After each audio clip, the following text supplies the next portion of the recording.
Assalamualaikum dear student, my name is Mohammad Kamran and today I will teach you science of class 7. Our first chapter is science and scientific method. Dear student, as you have learned science in the previous classes, the basic definition and its application, but today I will teach you where from the science came and what is the meaning. So first of all, science एक deals with observation and analysis. ये observation और analysis के साथ deal करती है science, और ये science जो है ड्राइव की गई है लैटिन वर्ड से जिसका मीनिंग है साइंटिया. तो साइंस को हम ड्राइव करते हैं लैटिन वर्ड से और जिसका मीनिंग है साइंटिया. साइंटिया मीन्स नॉलेज और to know about what is this. इसके मीनिंग है जानना या किसी चीज़ के बारे में कोई चीज़ इल्म हासिल करना.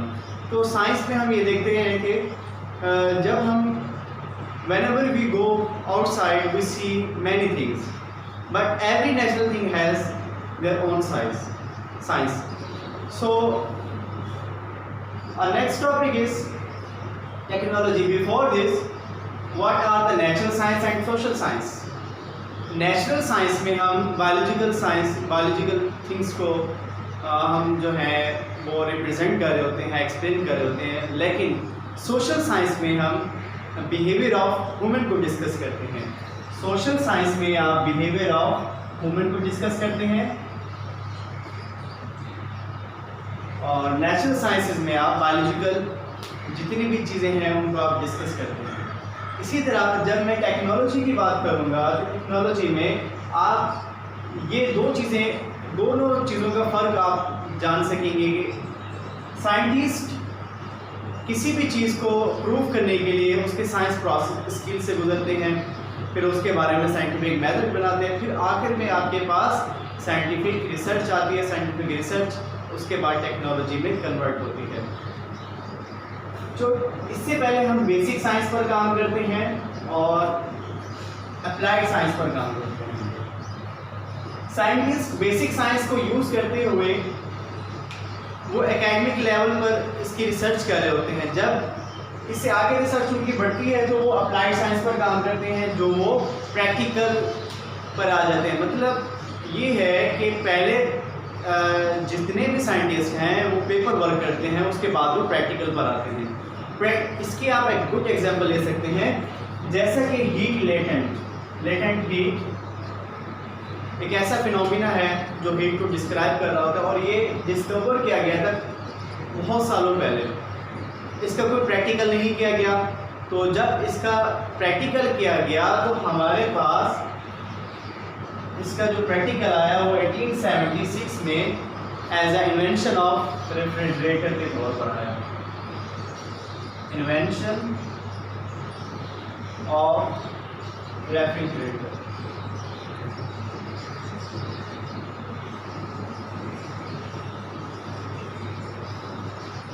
सो इसी तरह आप टेक्नोलॉजी को भी डिस्क्राइब कर सकते हैं, साइंस को भी डिस्क्राइब कर सकते हैं. तो next topic is scientific method.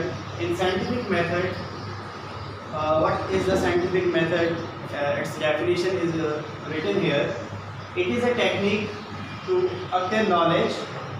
It is a technique to acquire new knowledge by correcting and integrating previous knowledge. जो आपके पास प्रीवियस नॉलेज होगी, आपके पास प्रीवियस जितने भी रिजल्ट्स होंगे, आप उसमें न्यू नॉलेज इन्वॉल्व करेंगे, उसको इंटीग्रेट करके एक साइंटिफिक मेथड बनाएंगे. साइंटिफिक मेथड को डिस्क्राइब करने से पहले उसके स्टेप्स हैं observation and experiment, data collection and analysis, making of hypothesis, experimentation and outcomes analysis, and last topic is communicating and communication. So in the first topic is observation and experiment. आप जानते हैं कि मैंने पिछली classes में जो class 6 है उसमें भी ये डिस्क्राइब किया था ऑब्जर्वेशन को, कि आप इसमें 5 सेंसेस का इस्तेमाल करते हैं. hearing, sighting and touching, smelling So these are the senses of smell, senses that you have to use in observation.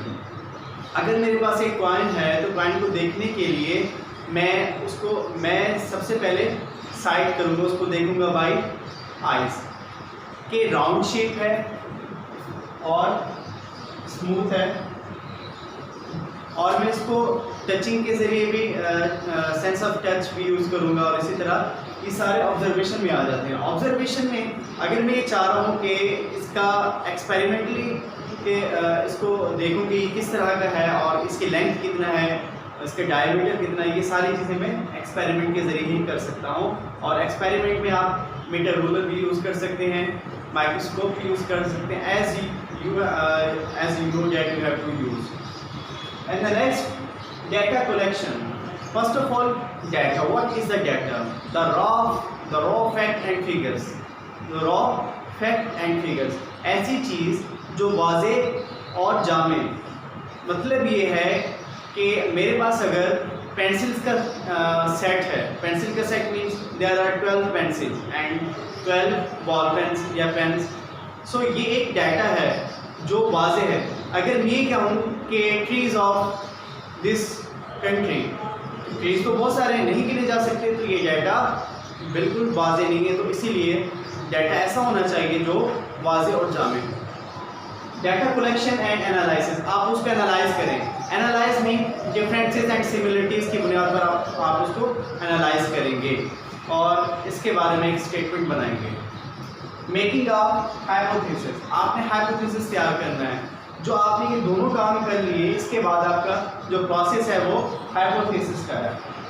Hypothesis में आप साइंटिस्ट क्या करते हैं कि इंडक्शन यूज़ करते हैं, predict future outcomes and deduction to infer new facts from experiment results. इसमें दो बातें डिस्कस की जाती हैं हाइपोथेसिस में, एक है इंडक्शन एंड डिडक्शन। इंडक्शन में आप क्या करते हैं, साइंटिस्ट इसमें फ्यूचर आउटकम्स को इन्वॉल्व करते हैं, और डिडक्शन में जो आपके पास न्यू फैक्ट्स आते हैं उनको इन्वॉल्व करते हैं फ्रॉम एक्सपेरिमेंट रिजल्ट्स। जब आप एक्सपेरिमेंट कर लेते हैं तो उसके बाद जो आपके पास डिडक्शन आती है, न्यू फैक्ट्स आते हैं, आप उनको इन्वॉल्व करते हैं हाइपोथेसिस में। एक्सपेरिमेंटेशन एंड आउटकम एनालिसिस, जो आपके पास एक्सपेरिमेंट आया है आप उसको एनालाइज करेंगे। एनालाइज करने के बाद जो स्टेटमेंट बनाएंगे वो आपके एक्सपेरिमेंटेशन एंड आउटकम्स एनालिसिस होगी। इसमें आप क्या करते हैं कि जितने भी रिजल्ट्स आए हैं आपके पास वो हाइपोथेसिस की बुनियाद पर होते हैं, और इसको हम ये फिर कन्वर्ट हो जाते हैं थ्योरी में।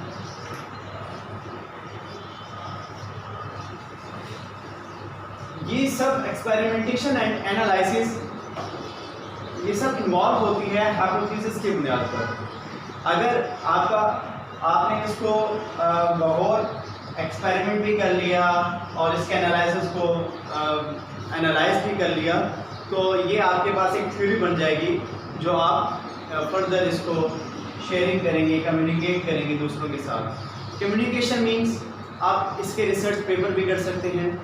रिसर्च पेपर आप दूसरों को रिप्रेजेंट कर सकते हैं, जिसकी बुनियाद पर आपका जो है ये साइंटिफिक मेथड एक प्रोसेस पूरा कंप्लीट हो सकता है। सो आपने इन सब स्टेप्स को याद रखना है और फर्दर इसको डिस्क्राइब करना है।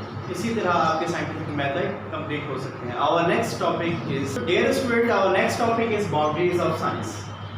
इन boundaries of science we see everywhere there is science is included. हम देखें हर तरफ हमारे इर्द गिर्द साइंस ही साइंस है और टेक्नोलॉजी की भरमार है। लेकिन एक और बात यह है कि ये अभी तक मिस्ट्रीज ऑफ ये इस पूरी कायनात की मिस्ट्रीज को, राज को अभी तक ये डिस्क्राइब नहीं कर पाए। लेकिन इसकी कुछ लिमिटेशंस हैं, जैसा कि साइंस आपको ये नहीं बताती कि इसकी वैल्यू कितनी है और क्यों है। जैसे कि आपकी बुक पे ये दिखाया गया है, कि science can not answer questions of value. Science can not answer question about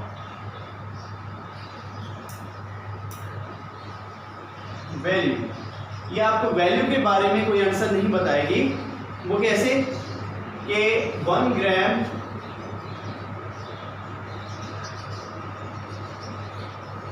gold is more valuable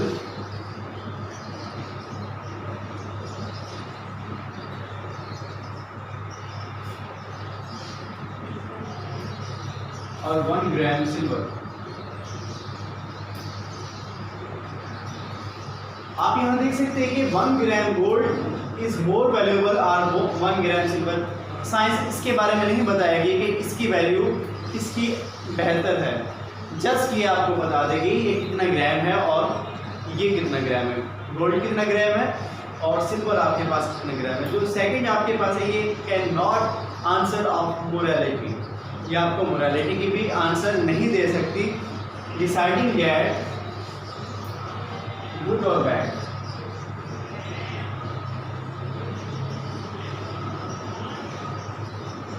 science आपको गुड और बैड के बारे में भी फर्क नहीं बताएगी। ये हम पर डिपेंड करता है कि हम किस तरह साइंस को यूज़ करते हैं। आप देख सकते हैं कि अगर ये इस दुनिया में जितने भी न्यूक्लियर वेपन बनाए गए तो साइंस ने ये नहीं कहा कि ये अच्छी है बुरी है। आपने उस पर एक्सपेरिमेंट किए, आपने टेक्नोलॉजी बनाई, लेकिन ये आप पर डिपेंड करता है कि आप उसको किस तरह यूज़ करते हैं। जैसे कि गार्बेज फेंकना बुरी बात है लेकिन हम फेंक देते हैं, तो इसका क्या मतलब है कि साइंस हमें बताएगी कि गार्बेज फेंकना या नहीं फेंकना। तो इसी तरह साइंस की जो थर्ड लिमिटेशन ऑफ साइंस है वो ये है कि it can not answer about what is supernatural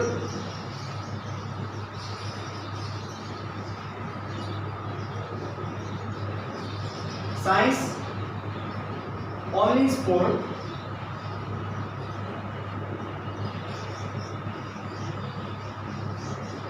laws of nature। Science only on depend कर रही होती लॉज ऑफ नेचर के ऊपर। और इसी तरह आप ये 3 लिमिटेशन ऑफ साइंस याद रखेंगे बाउंड्रीज ऑफ साइंस में कि साइंस की बाउंड्रीज कहाँ तक है और हम किस हद तक साइंस को यूज़ कर सकते हैं। और इसी तरह ये can not answer the question about value that 1 gram gold is better than 1 gram silver, and the second is good or bad, it does not cannot answer about morality, and the third is science cannot judge itself that what is the supernatural, it only depends on the laws of nature।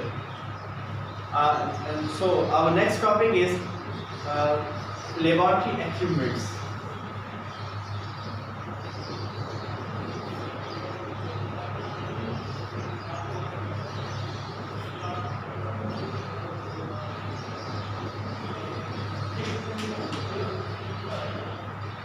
Laboratory equipments में आप देखें कि हमारे advocate जैसा कि हम किसी school में जाते हैं तो वहाँ पर हमें लेबॉर्ट्री नज़र आती है, तो उसमें बहुत सारे इक्विपमेंट भी होते हैं जहाँ पर हम जाकर रिसर्च करते हैं और एक्सपेरिमेंट करते हैं।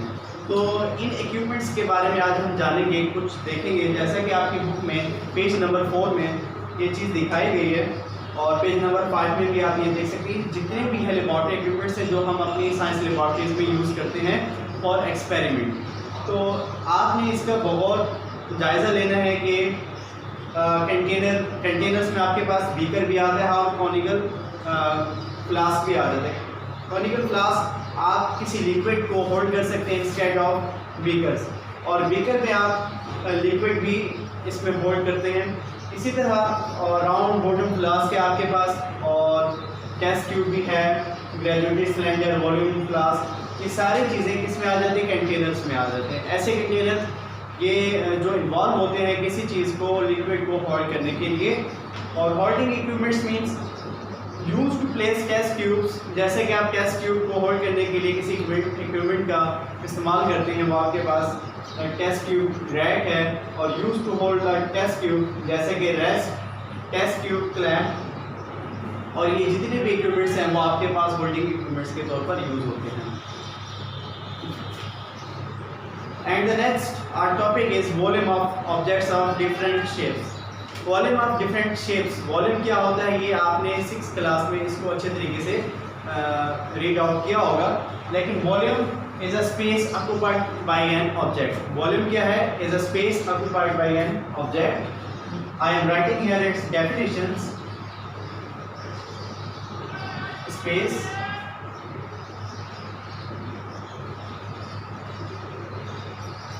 Bye an object. इसी तरह हमारे पास जो वॉल्यूम है has occupied space by an object. यहाँ पर मैंने इसकी डेफिनेशन लिखी है। और इसी तरह different shapes have different volumes. जो वॉल्यूम ऑफ क्यूबॉइड वो है आपके पास v is equal to length, width, height. और volume of sphere is equal to v is equal to 4/3 pi r cube. Pi means pi its value है 22/7 or 3.14। Volume of cylinder is equal to pi r square h and the volume of cone is 1/3 pi r square h. So volume of cylinder only have the pi r square h and the volume of cone is equal to 1/3 pi r square h. These are the volume of different shapes as you have seen in the previous classes. So we doesn't have to go in the detail, but just you know that आपको ये जानना चाहिए कि different shapes के different आपके पास volumes हो सकते हैं। इसी तरह हमारा जो नेक्स्ट टॉपिक है वो volume of irregular shaped objects. कि हमारे पास जितने भी इरेगुलर शेप्ड ऑब्जेक्ट्स होते हैं उनका वॉल्यूम कैसा होगा। अगर फर्ज करें कि ये मेरे पास कोई स्टोन है और आप इसका वॉल्यूम मालूम करना चाह रहे हैं, तो आप किस तरह इसका वॉल्यूम फाइंड करेंगे। इसका एक प्रोसीजर है जो आप पेज नंबर 07 पर देख सकते हैं कि आप इसको किसी बीकर में डालकर पानी डालें और उस पानी के अंदर आप इस स्टोन को डाल दें और आप देखेंगे कि पानी का लेवल ऊपर हो जाएगा। जहाँ पर पानी का लेवल था और उसके बाद जो चेंज हुआ आप उसको नोट करेंगे, वो होगा volume of irregular shaped objects. ये आपने करना है और इसको देखना है कि किस तरह you can find the volume of irregular shaped objects. And the next one is vernier callipers. In vernier callipers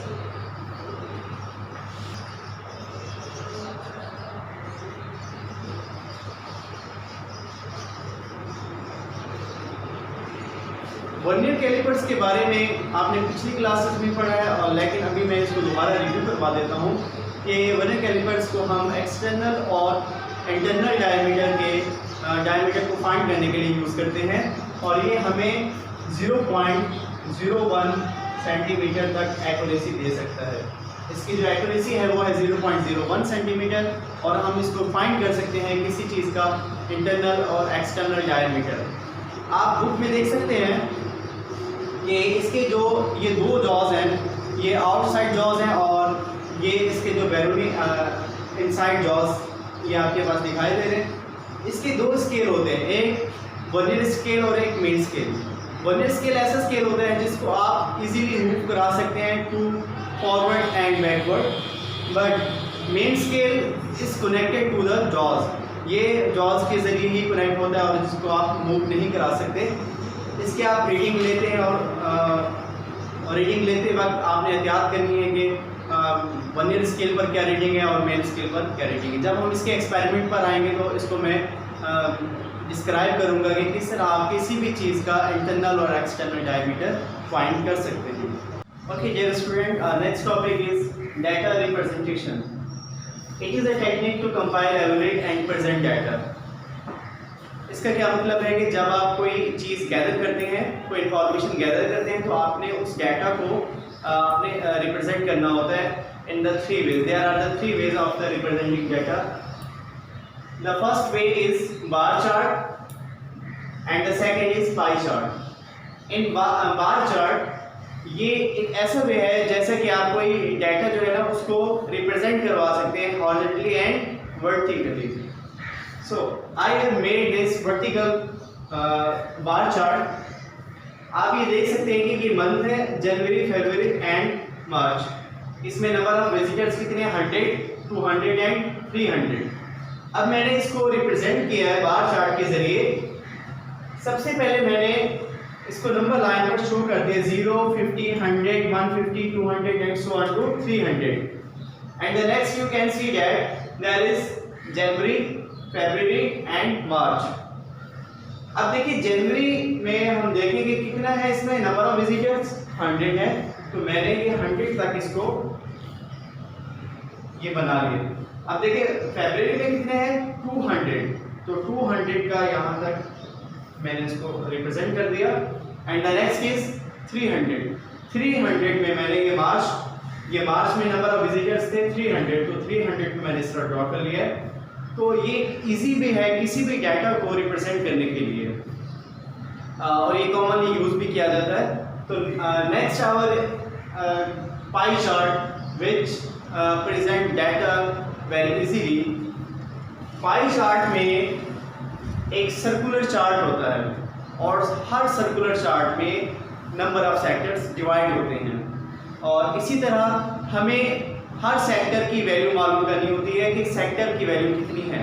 उसको मालूम करने के लिए हमें ये फॉर्मूला की नीड होती है कि angle of sector is equal to f is called frequency and multiply by 360 degree divided by total frequency. I have written here shortly, so f is frequency and tf is total frequency. So in your book page number 10 you can see that the example is given. In a school there are 750 students in a year 1. year 1 में 750 students थे and year 2 में 420 students and year 3 में 630 students there were in a school. So सबसे पहले हमने देखना है कि टोटल फ्रीक्वेंसी फाइंड करनी है। टोटल फ्रीक्वेंसी मींस ये जितने भी हमें एयर दिए गए इन सबको हमने टोटल करना है। Total number of students.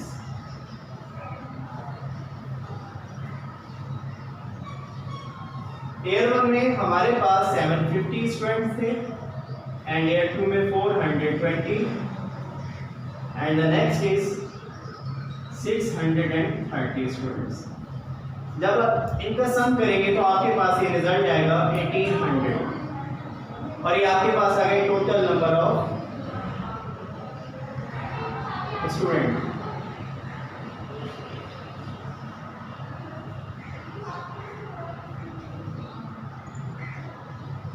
सो उसके बाद हमें फ्रीक्वेंसी ये हमें पता है कि फ्रीक्वेंसी कितना है। अगर हम फ्रीक्वेंसी फर्स्ट की फाइंड कर रहे हैं तो फर्स्ट फ्रीक्वेंसी ये हमारे पास होगी 750, सेकंड फ्रीक्वेंसी होगी 420 एंड थर्ड होगी 630। सो अब हम फॉर्मूला अप्लाई करते हैं और फाइंड करते हैं एयर 1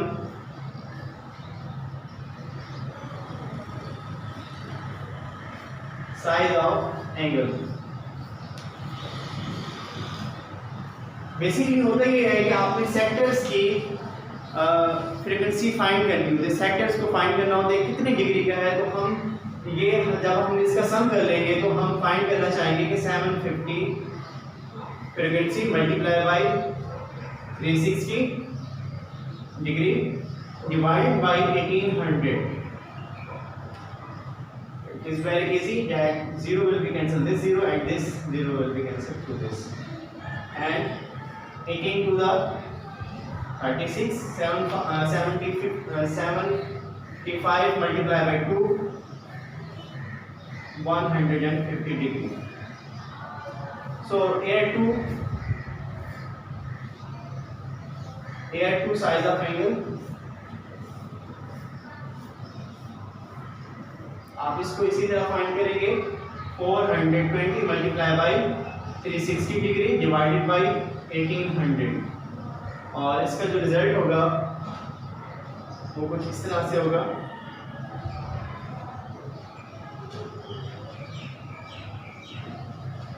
18 1 the 18, 18 to the 36, 42 को जब आप 2 से मल्टीप्लाई करेंगे तो 2 to the 4 and 4 to the 8, 84 degree आएगा। एंड here 3 साइज आप जब फाइंड करेंगे तो आप 630 फ्रीक्वेंसी रखेंगे और 360 डिग्री आपके पास एंगल है और 1800 टोटल फ्रीक्वेंसी होगी। 18 टू द 36, 63 को आप जब 2 से मल्टीप्लाई करेंगे तो आपके पास 3 to the 6 and 6 to the 12, 126 degree. देखिए आपके पास जो पहली फ्रीक्वेंसी आई A1 का साइज ऑफ एंगल आया वो आपके पास है 150 degree and the next is 84 and the third one is 126। अब आपने इसको क्या करना है, इसको ड्रॉ करना है, एक सर्कल बनाकर उसमें सेक्टर्स आपने बनाने हैं। यहाँ पर ड्रॉ कर रहा हूँ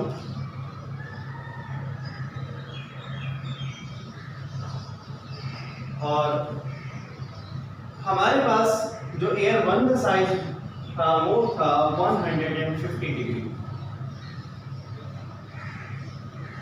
150 डिग्री था एयर 1 का साइज। ये फर्स्ट सेक्टर तो हमने फाइंड कर लिया। सेकंड क्या था 84 degree, so 84 will be there and 126, the remaining is 126 degree. This was air 2 size and this is air 3 size. So I hope you have totally understand that how you can make the pie chart with any given data. So our next the data representation is that line chart. So next is line chart. So why do you use line chart? It is used to show change of information. कि किसी भी मालूमात को, किसी भी information को आप change करने के लिए over a period of time आप यूज़ करते हैं लाइन चार्ट। कि कभी कभार ऐसा होता है कि जब आप क्रिकेट मैच देख रहे हैं तो क्रिकेट मैच में ये ग्राफ दिखाई दे रहा होता है कि इस ओवर में कितने स्कोर थे और अगले ओवर में कितने थे, कि इस ओवर में ज़्यादा रन्स थे तो आपका चार्ट आगे होगा, पॉइंट ऊपर होगा, तो जिसमें आपके नंबर स्कोर कम थे तो उसका जो है होगा पॉइंट वो नीचे आ जाएगा। तो ये हम यूज़ करते हैं line chart to change period of time of information. So here is given an example that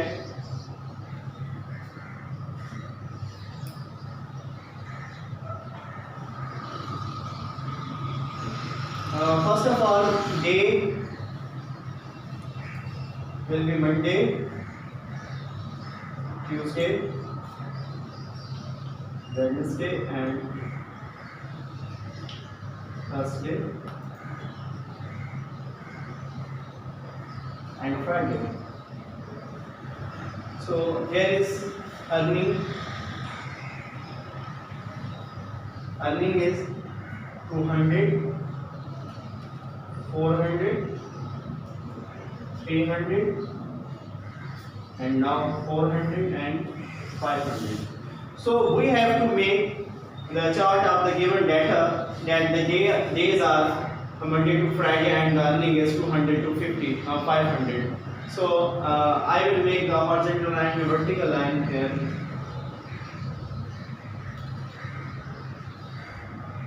As Monday, Tuesday, Wednesday will be here.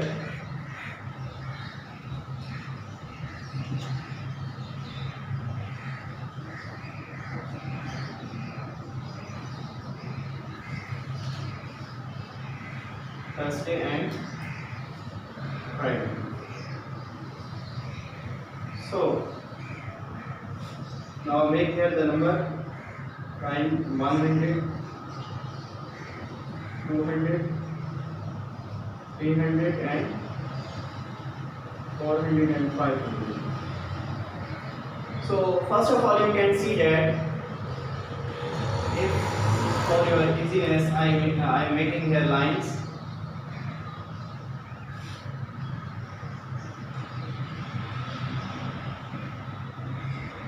And here I am making the dotted lines.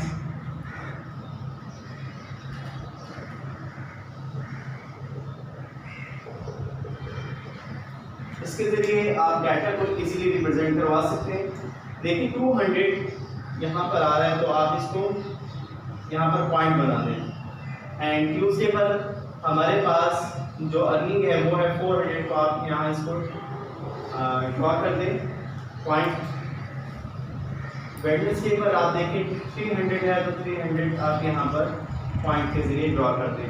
And Thursday is 400, so 400 will be there, and 500 will be upside. So you have to make these lines. Now you can see that here was 200 and there is 400. The graph was high and there is low, then high and high. This is representing that the information of data can be changed over a period of time that is given in this graph. So I hope you have totally understand that how you can make the graph of anything if you want to make the bar chart, line chart or pie chart. So in next video I will tell you that the experimental things.